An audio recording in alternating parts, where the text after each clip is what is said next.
নমস্কার বন্ধুরা, টুকিটাকি রান্নাঘরে আপনাদের সবাইকে স্বাগত। আজকে আমি বানাবো, দেখুন এখানে আমি ছানা নিয়ে নিয়েছি। পুরো ভিডিওটা দেখতে থাকুন। আজ আমি খুব সুন্দর একটা নিরামিষ রেসিপি বানাবো। এখানে কড়াইও বসিয়ে দিয়েছি। এখানে কড়াই গরম হচ্ছে আর আমি ছানাটাকে ভালো করে ম্যাশড করে নিয়েছি। আপনাদের দেখিয়ে দিই, এইভাবে হাতের এই যে এইখানটা দিয়ে এইভাবে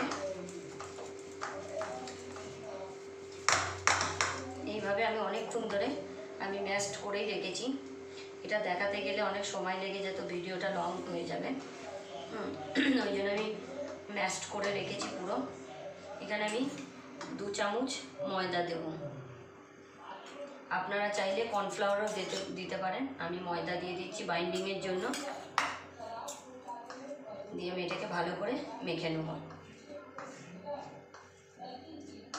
যদি মনে হয় আর একটু দেবার তো আমি পরে অ্যাড করব। এখন আমি 2 চামচই দিলাম। এর মধ্যে কিছু গুঁড়ো মশলা দিয়ে দেবো।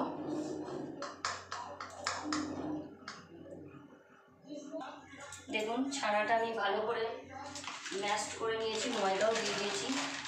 আমি এখানে কাসুরি মেথি অল্প দিলাম, রোস্টেড না, এমনি কাসুরি মেথি। তার সঙ্গে অল্প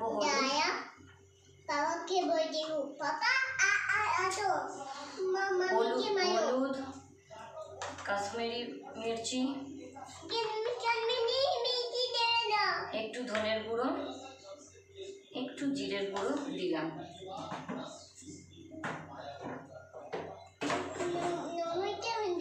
এটাকে আমি মাখবো, অল্প লবণ দেবো। আচ্ছা, কড়াই গরম হয়ে গেছে, দেখুন কড়াই গরম হয়ে গেছে। আমি পটলগুলো আগে ভেজে নেব। পটলগুলো আমি একই সাইজের পটল নিয়েছি, ছোট ছোট। আমি গোটা গোটা কেটে এই দেখুন এইভাবে 2 সাইডে অল্প অল্প কেটে নিয়েছি। ব্যাস, আমি সবার প্রথমে পটলগুলোকে ভেজে নেব।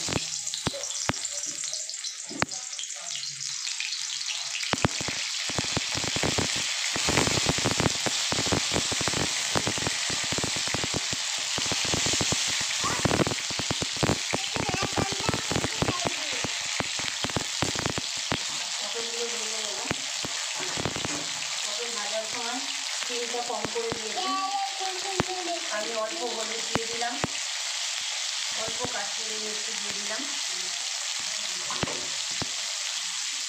আর অল্প লবণ দিয়ে দেব।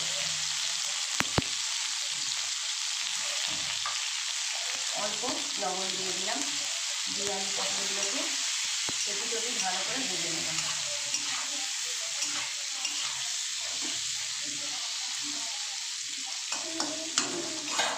আর এখানেও আমি অল্প স্বাদ অনুসারে লবণ দিয়ে দিলাম।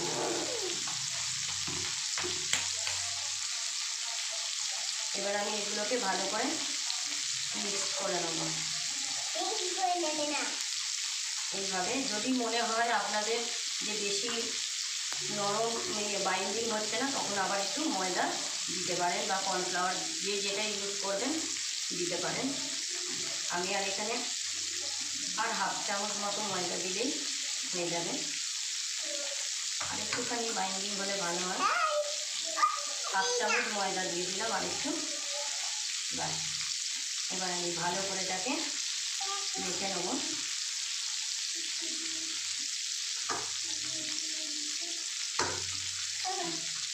দেখুন পুরোটা মাখা হয়ে গেছে। ইহু আমাকে এখন বড্ড ডিস্টার্ব করে, দেখছেন যখন সবাই শুনছে, বন্ধুরা সবাই শুনছে।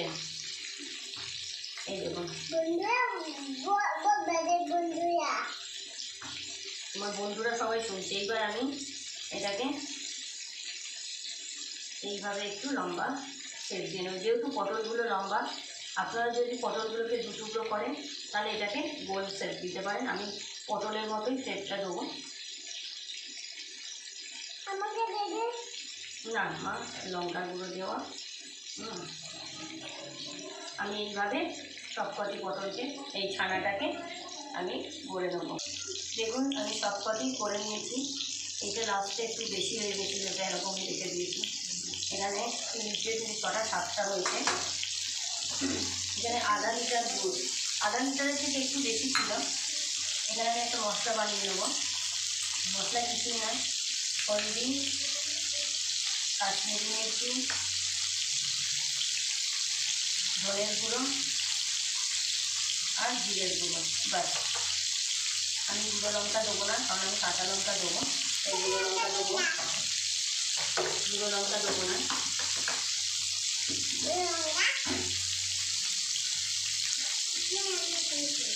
এখানে একটু অল্প আমি গরম মশলা দিয়ে দিলাম, দিয়ে আমি এটা একটা অল্প জল দিয়ে আমি গুলে রেখে দিলাম, রেডি করে রাখলাম। এটা গরম জল কড়াই ছিল, ওইটাতে আমি দিয়ে রেখেছি। ব্যাস, এখানে পটলগুলো ভাজা হচ্ছে। আর আমি একটা পেস্ট বানিয়ে নেবো।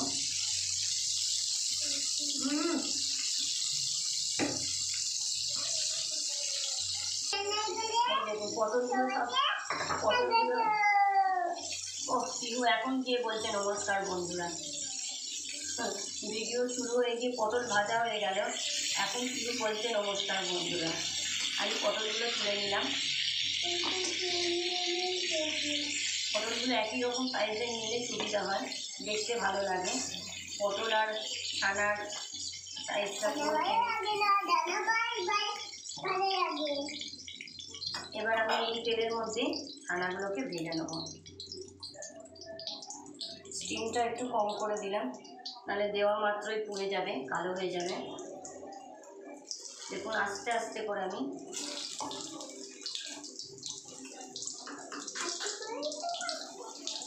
এইটা হলো স্পেশাল পিহুর জন্য। হ্যাঁ হ্যাঁ, পিহুর জন্য এটা। আমি এবার এগুলোকে ভেজে উঠিয়ে নেব। দেখুন ছানাগুলো ভাজা হয়ে গেছে। এই দেখুন এক পিঠ হয়ে গেছে, আর এক পিঠ আমি ভালো করে ভাজা করছি। সুন্দর ভাজা হয়ে যাচ্ছে। এই যে একটা পিঠ ভাজা হলে তবেই আস্তে করে উল্টাবেন, নাহলে কিন্তু ভেঙে যাওয়ার চান্স থাকে। এক পিঠ ভাজা হয়ে গেলে এইরকমভাবে আস্তে করে করলেই উঠে যাবে। আর একটা পিঠও ভালো করে ভাজা হয়ে যায়, আর এক সাইড।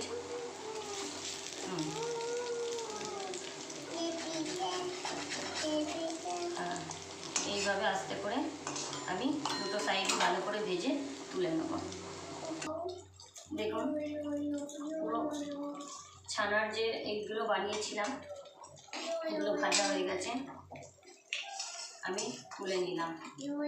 আস্তে করে একটু ধৈর্য করে ভাজলে সুন্দর ভাজা হয়। দেখুন সুন্দর ভাজা হয়েছে। এখন এই তেলেতে আমি রান্নাটা করে নেব। দেখুন কড়াইটা আমি একটু পরিষ্কার করে নিই।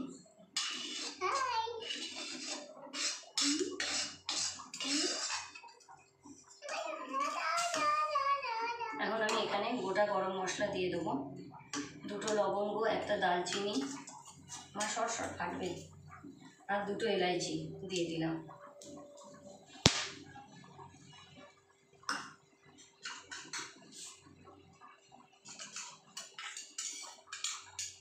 এখানে যে পেস্টটা গুলে রেখেছিলাম তার মধ্যে আমি অল্প আদা, অল্প হাফ চামচ মতো আদা আমি এই মশলার মধ্যে দিয়ে দিলাম একবারে। দিয়ে একসঙ্গে আমি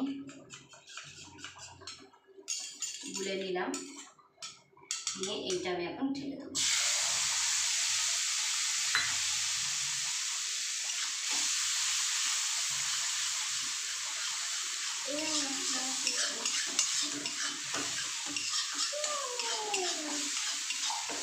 এখানে সবসময় গরম জল ইউজ করবেন, ঠান্ডা জল দেবেন না।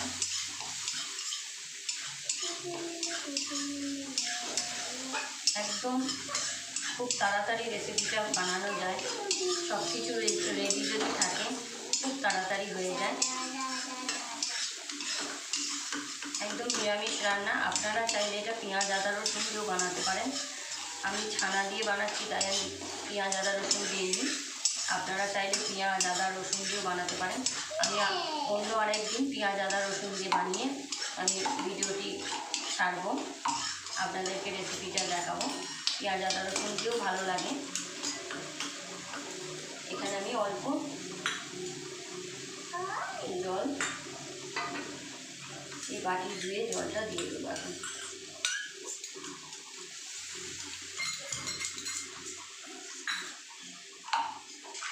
ডিমটা একটু জোর করে দিলাম।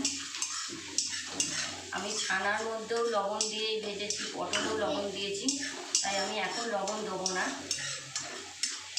আর আমি কোনো টমেটো ইউজ করছি না।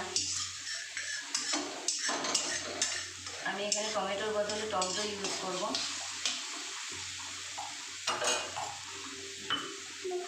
টক দই এখানে আমি এই যে আধা বাটি মতো নিয়েছি, ফেটিয়ে রেখেছি। এটা থেকে একটু তেল বেরিয়ে যায়, তারপর আমি টক দইটা দিয়ে দেবো।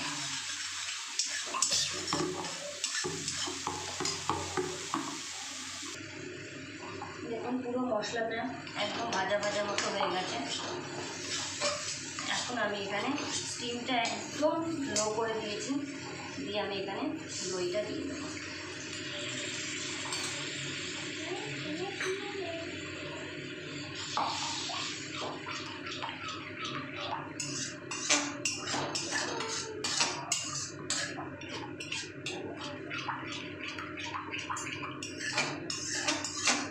আর যেহেতু এটা নিরামিষ রান্না, তাই আমি অল্প চিনি দেবো এর মধ্যে, কারণ দইটা যদি টক হয় চিনিটা দিলে ব্যালেন্স হয়ে যাবে। অল্প 2 চামচ চিনি দিয়ে দিলাম। দিয়ে এটাকে এখন আমি ভালো করে এটার থেকে তেল বেরোনো পর্যন্ত এটা একটু ছেড়ে দেবো। এটার থেকে তেল বেরো।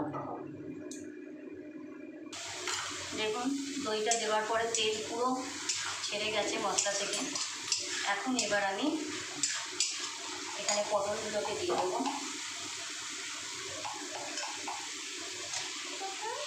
সব পটলগুলোকে দিয়ে দিলাম, তার সঙ্গে চারটে ছেঁড়া কাঁচা লঙ্কা দিলাম।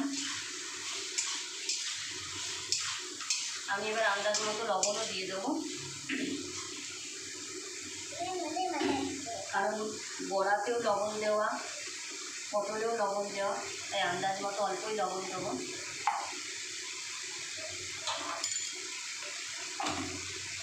লবণ দিয়ে দিলাম, ভালো করে মিক্স করে নেবো।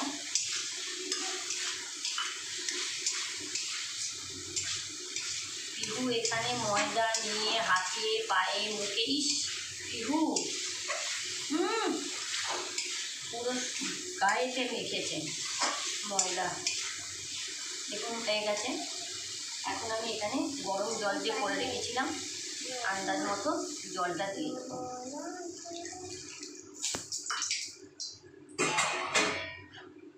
জলটা দিয়ে দিলাম। ছানাগুলো আমি এখন দেবো না, জলটা টেনে গেলে যে যেমন ঝোল খেতে চায় সেমনি রাখবেন। আমি আর একটু জলটা, মশলাটা ফুটবে, পটলটাও একটু সিদ্ধ হবে আর একটু, তারপর আমি ছানাগুলো দেবো। দেখুন পটলগুলো সিদ্ধ হয়ে গেছে, ঝোলটাও অনেকটা টেনে গেছে।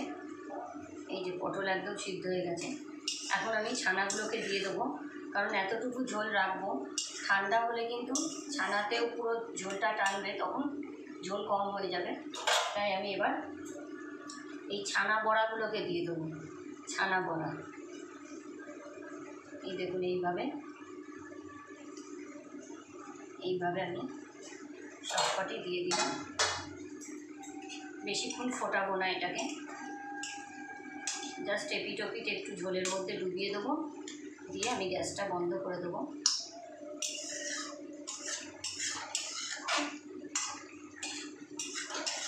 আমি গোটা গরম মশলা, গুঁড়ো গরম মশলা দিয়ে দিয়েছিলাম,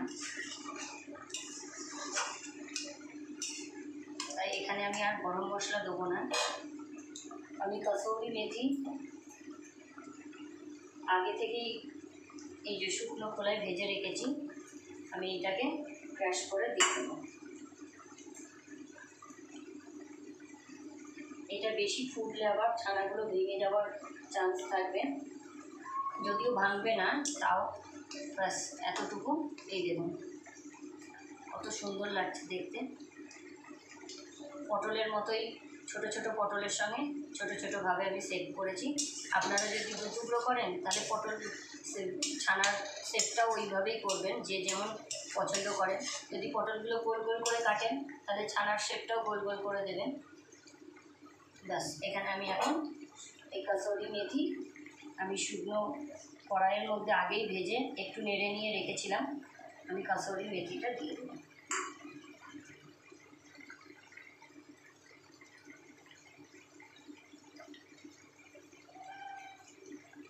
দিয়ে আমি গ্যাসটা বন্ধ করে দিলাম। গ্যাসটা বন্ধ করে দিয়েছি। এটাকে এখন দেখুন এটা ঝোলটা ঢুকলে অলরেডি এটা আরও নরম হয়ে যাবে আর ঝোলটাও টেনে যাবে। এতটুকু ঝোল আমি রেখেছি। এখন আমি এটাকে নামিয়ে নেব। দেখুন একটুখানি স্ট্যান্ডিং টাইমে রেখেছিলাম আমি, কত সুন্দর লাগছে। একবার এইভাবে বানিয়ে খাবেন, অবশ্যই ভালো লাগবে। রিকোয়েস্ট রইল একবার বানিয়ে খাবেন, খাওয়ার পরে আমাকে একবার কমেন্ট করবেন। আর যারা যারা আমাকে সুন্দর সুন্দর কমেন্ট করেন তাদেরকে অনেক অনেক ধন্যবাদ। আর কে কোথা থেকে কমেন্ট করছেন একটু যদি কমেন্টের মধ্যে লিখে দেন তাহলে খুব ভালো হয়, আমিও ভালো লাগে যে কোথা থেকে কমেন্ট করছেন, জানার ইচ্ছা থাকে। তো অবশ্যই জানাবেন। আর কেমন লাগছে রেসিপিগুলো সেগুলোও কমেন্টে জানাবেন। যারা নতুন আমার চ্যানেলটিকে দেখছেন অবশ্যই সাবস্ক্রাইব করবেন, শেয়ার করবেন, লাইক করবেন। একটা লাইক করবেন, লাইক করলে ভালো লাগে যে সবাইকার পছন্দ হচ্ছে, ভিডিওগুলো ঠিকঠাক হচ্ছে। আর যদি কোনো রকম ভুল ত্রুটি হয় অবশ্যই ক্ষমা করবেন। আজকে আমার রান্নাটা পুরো কমপ্লিট, একদম সিম্পল। ডেলি এই গরমের সিজনে ডেলি বাড়িতে পটল আসে, ডেলি পটলের কিছু না কিছু ভাবতে লাগে। বাচ্চাদের ডেলি যদি পটল আলুর তরকারি, পটল পনির সব দিয়ে দেন তাহলে সব বাচ্চারা তো ডেলি খেতে চায় না। আর এরকম দুধ ফেটে গেলে তখন এরকম করে সেপ দিয়ে এটাকে অন্যরকম করে বানিয়ে দিলে বাচ্চাদেরও খেতে সুবিধা হবে। আর জিনিসটাও ভালো, নিরামিষ দিনে খুবই ভালো। তো অবশ্যই একবার কমেন্ট করবেন, খেয়ে দেখবেন, দেখে আমাকে বলবেন। আজকের জন্য এতটুকুই। Bye bye.